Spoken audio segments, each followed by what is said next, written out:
into the Slow Burn Pro Wrestling Podcast, where all professional wrestling storylines live. As always, I am your host, Matt Brandon, bringing you all professional wrestling's news, notes, innuendos, and whatever else you can come up with in this wonderful world we call pro wrestling. Happy Monday, everybody. Or is it? That's what you really have to ask yourself. Is it really a happy Monday? I'm not a happy Monday. Matter of fact, I'm shitty Monday. How about that? That's what I'm gonna be today. I'm gonna be old shitty Monday. That's what I'm gonna do. Glad to see you though. Sorry about yesterday, guys. Sometimes life gets in the way. Sometimes a headache gets in the way. And what's funny is I recorded the live yesterday to kind of throw a little bit at you guys. And my mom tells me a little later, she goes, "You sounded really nasally." I said, "Well, yeah." So that's kind of funny. But so I'm feeling a little bit better today. I'm definitely tired, definitely exhausted. But I said I would be back with you on a Monday, and I am a man of my word, right? So we got a lot to go over with, guys. I do want to preview Raw tonight. I'll probably go through that really, really fast. There's not a whole lot advertised just yet, and I'm not expecting a huge night tonight. I could be wrong on that. But I definitely want to go over Saturday's huge day, man, with AEW All Out, live from Toronto, and obviously the WWE's WrestlePolooza, live from Indianapolis. So we have that, and then we always, since we didn't do it yesterday, we're going to do it today. We have our Slow Burn Weekend Review Awards, all right, where we'll give out our match of the week, our promo of the week, our show of the week, and our moment of the week, all right? And it has been a hell of a week, man. Matches galore, some really, really good matches. A lot that were not going to make the cut this week just because there was some good shit, guys. I'm telling you. So, speaking of which, let's jump right into AEW All Out. Guys, I have so much to cover. I'm probably not going to spend as much time on certain things as I do others, and some stuff I'm going to run straight through. For instance, with AEW, guys, we had, let's see, what was it? 1, 2, 3, 4 0-hour matches. Let's see the whole card. 1, 2, 3, 4, 5, 6, 7, 8, 9, 10, 11, 12, 13, 14 matches all in all, counting the 0 hour. Now, I will tell you what happened to me. All right. I started at 0 hour and I'm watching through and everything was fine. And then I realized that, guys, I had the Mizzou football game, Mizzou versus South Carolina, my old stomping grounds. Miss you guys down there. But I knew I was going to watch my football game. So my whole plan was get through AEW All Out, go through the football game, catch up on WWE after the football game, and then that's the plan. Problem of that is that AEW was not done by the time of the football game. So basically starting at around right at 6 o'clock, I stayed completely off of social media. Had to be very careful watching the ESPN bottom line because they were giving WrestlePalooza updates. But I got through the whole thing. No spoilers whatsoever.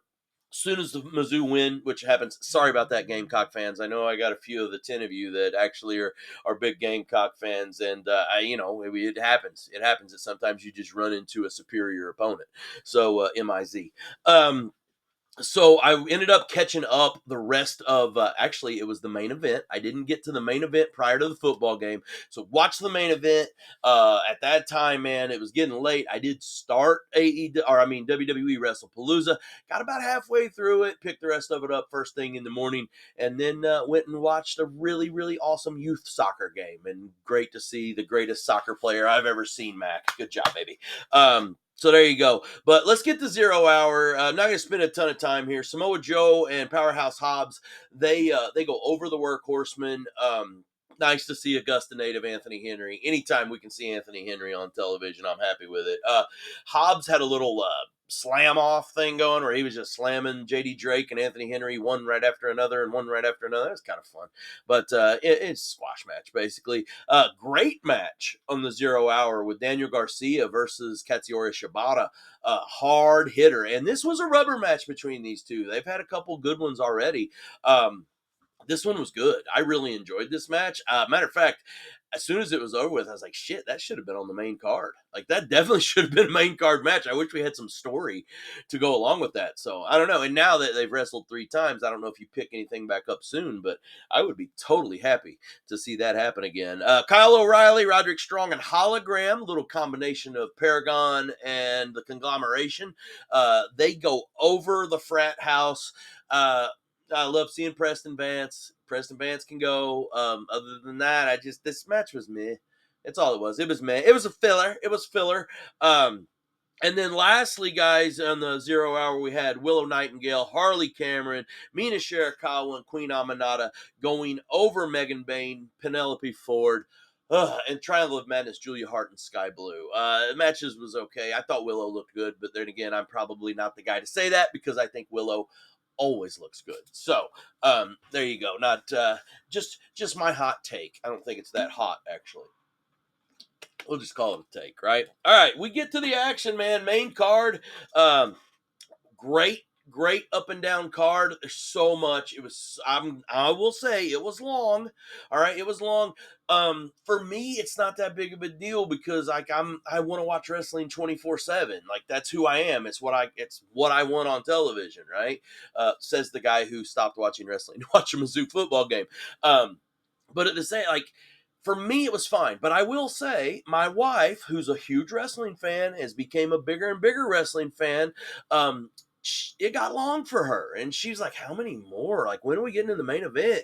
And at one point, I said, "I think there's one more till the main event." And then I started thinking, I was like, "Oh shit, no, there's three more till the main event." So like, it did get long. If you're casual, and that's the one thing I wanted to say is there might be some time with AEW, and I mentioned AEW striking while the iron was hot, right? WWE's having some issues as far as the money and things. A lot of people are boycotting WWE right now because of the ESPN app and having to pay more. Yes, I've already gave my opinions on that. I'm not going to get on that tangent again. I am still pissed, but yet I still bought it. So like I want to say this. If AEW really wants to take advantage, you want that casual wrestling fan that might skip a WWE show and get an AEW show, you might want to just have a pay-per-view that is a little bit shorter. I'm not saying they all have to be. I love a 12-card pay-per-view, a 10-card pay-per-view. I'm good with that. Give it to me because I'm awesome. More wrestling the better. But, all right, and there's my Peter Gammons bot. I don't know if you cut this in half, right? You cut this in half. The casual wrestling fan no longer thinks it's long. The casual wrestling fan looks at it as absolutely phenomenal wrestling. You don't even have to know the stories to know what's going on here. If you're a guy that loves the old school ECW stuff, you get to see some hardcore stuff. Like, I mean, I'm just saying that there's a chance that you could do something with it. Not everyone. I still want my long pay-per-view. I still want my 12-match card, right? Or 10-match card or whatever. This is 10 matches for the main card. So, we're just throwing it out there, striking while the iron's hot. AEW is as good as it's been in a long, long time, guys. And, I'm not saying it's still not competition. It is still not competition, but it definitely gives you something else to tip your hat at. That's for dang sure. All right, we started things off with, I'm so glad they made this the opening match. If this match would have been thrown in the middle, I would have been so pissed off. But the reuniting. The reuniting. What the fuck is nation? The reuniting of Christian Cage and Adam Copeland, aka FKA Edge. This is the first time, both of their hometown, by the way, both Toronto natives, and this is the first time that they have wrestled together as a tag team in their hometown in 21 years. And you are talking about one of the greatest tag teams that has ever lived. I don't put them on my Mount Rushmore, but I put them up there pretty damn high. If I'm making a top 10 list, they're on it without a doubt. Matter of fact, I'm making like a top 7 list. They're probably on it. I don't know exactly where. But I will say that this match, it gave me everything that I wanted. The Toronto crowd was phenomenal. If you're going to sit here and say that Adam Copeland is as good as Edge was friggin' 15 years ago, I will say to watch something different because he's not. He looks great. He still sells like a freaking champ. He still got it. He's one of those that you still got it, and we're good with it, right? But he is a step slower.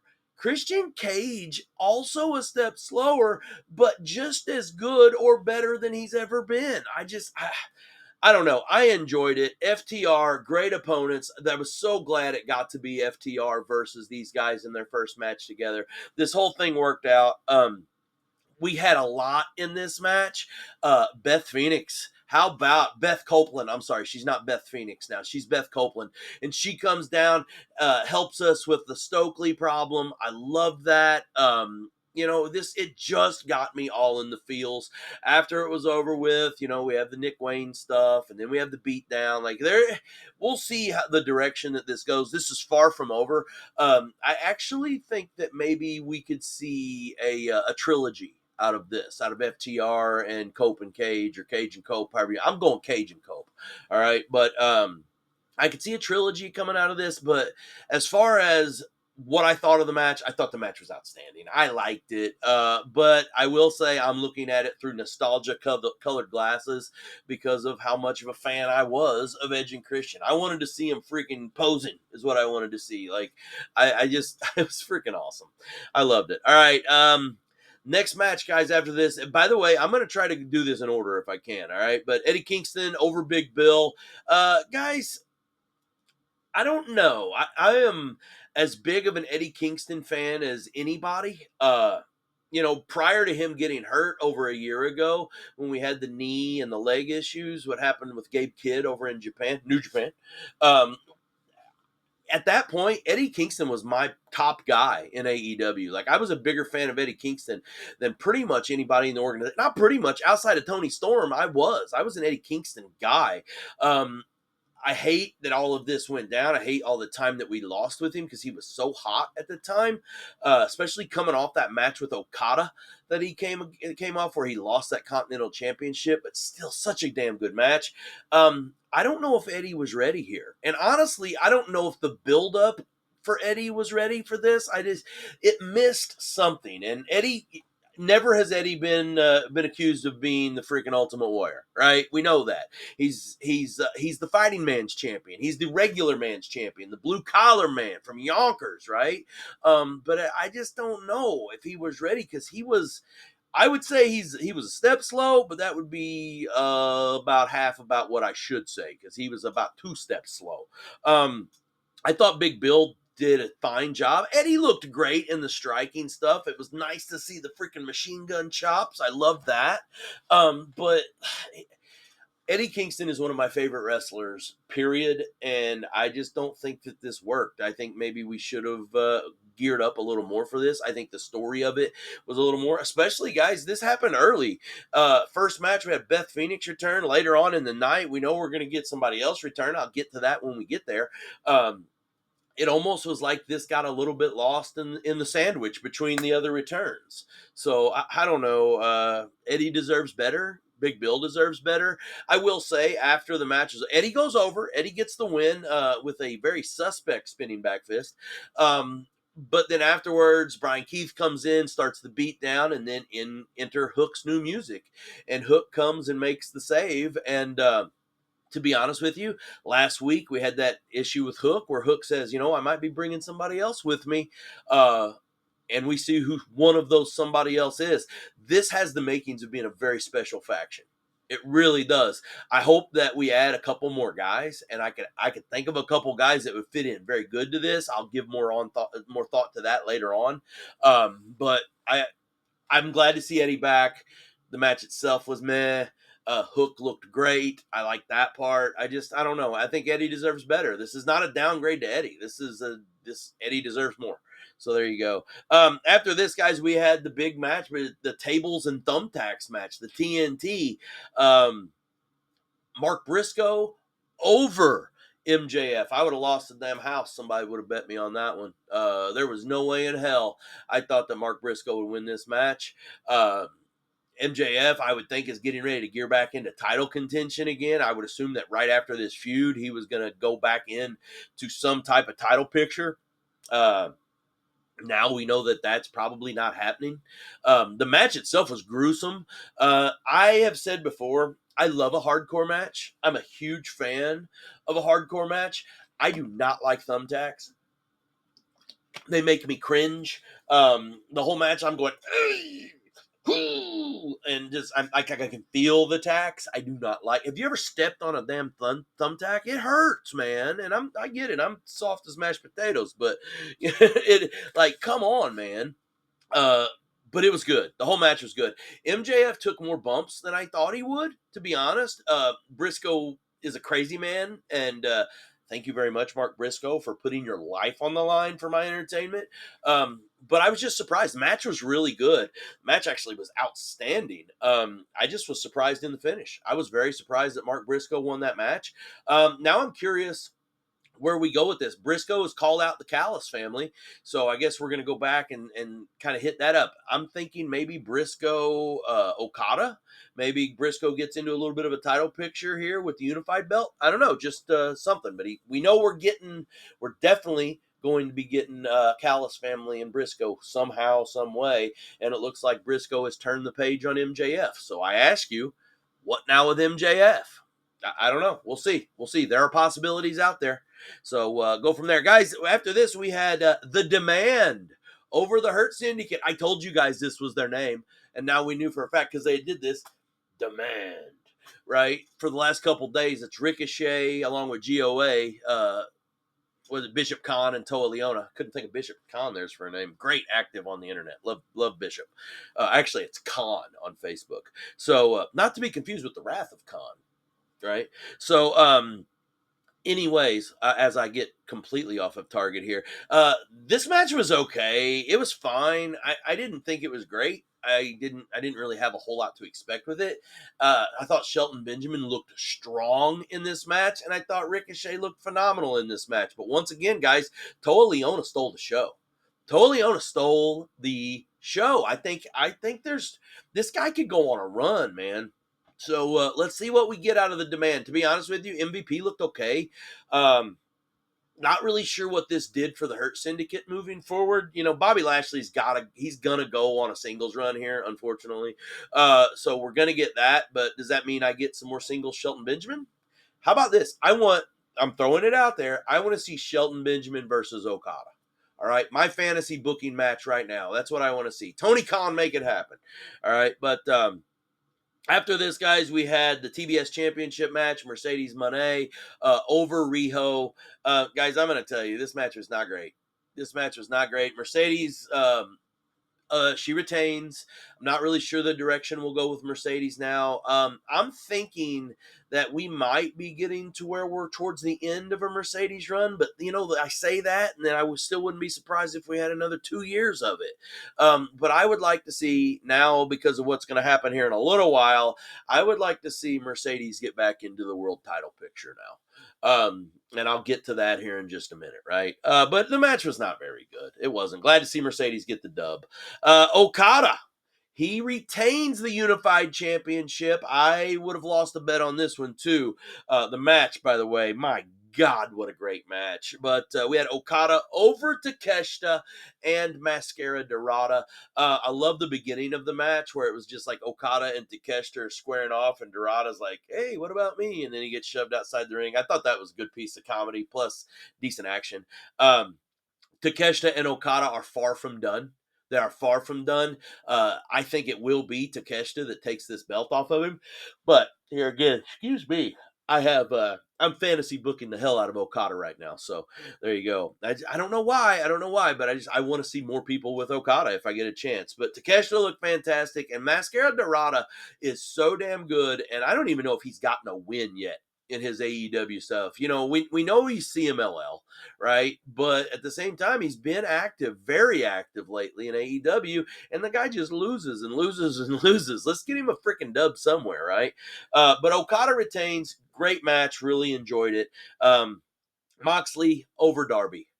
Oh, man. Darby Allin is the modern day Mick Foley, without a doubt. You think Mark Briscoe puts his damn body on the line. I've never seen anyone do the things that Darby Allin does, with the exception of Mick Foley. Two very different styles as far as body types, but the pain they're putting their bodies through for my entertainment, just unbelievable. Mox goes over Darby. I'm surprised in that one, but at the same time, Mox's story, I've told you before, I like Mox's shit right now better than I did when he was holding the title for 9 months. So I'm really enjoying this Death Rider story we have going. Him and Darby are very far from done. They're very, very far from done.